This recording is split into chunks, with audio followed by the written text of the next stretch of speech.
students have two different options in terms of where they want to register. College students can choose to either register at the address that they live while they attend school or at their home address. So for on-campus students, they will be able to register using their campus address, and that will allow them to vote right on campus on election day. As you'll see in a moment, we have a special form for on-campus students that is pre-populated with the on-campus address information to make sure that they format that correctly. Both on-campus and off-campus students also have the option, if they prefer, to be registered at their home address. This typically means that they would have to vote absentee unless they're able to actually, physically return home to vote. With the pandemic and the need to do more things virtually, we do expect that we will be sort of promoting other ways that students can get registered to vote this year. So one of those ways is online through the DMV. This requires you to have a New York DMV issued ID, so like a driver's license or a photo ID that's issued by the state. And it also requires registering at the address that's on that ID. So the reason that we don't always promote this option a lot with students is that many students prefer to be registered here locally in Broome County so that they can vote in person. But if students do want to be registered at the address that's on their license, this is a good option for them because they won't have to actually fill out a paper form and mail anything or drop it off to our office. They can do it all online through the DMV. If students are not sure if they are registered or what address they're registered at, we have a link here for them to check their registration status. So this is what the form looks like. And so we've noted some of the common sort of areas to be attentive to for students. Okay, so if students are filling out a paper form, it does need to be filled out using blue or black ink. To start off, you do have to be a US citizen in order to vote. So if there are any students who are not US citizens, they shouldn't fill out the form. You have to be 18 in order to vote, but if there are students who are 16 or 17, they are allowed to pre-register in New York.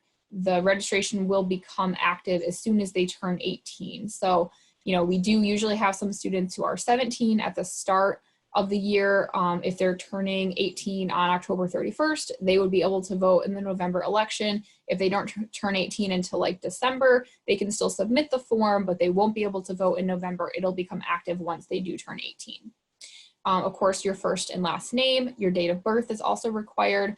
The gender, phone, and email are all optional boxes, but it is helpful to put the contact information because if there's a problem with the form, the Board of Elections will need to be able to contact the student. So in this example here, you can see where we have included some of the on-campus addressing information for the student. So all the student needs to do if they are using the pre-populated form is to write their living community and write their BU box number. So they don't need to write the specific building or the room number. They would just write Newing, Mountain View, Hinman, whichever community they live in, and then write in their BU box number as well. For box 10, 11, and 12, this is for students who maybe were registered previously at a different address or who had voted at a different address. This is not required. It just is helpful to the board so that they can update their records. For the identification information, this is where students will write either their New York State DMV number or the last 4 digits of their social. This is how the Board of Elections confirms your identity.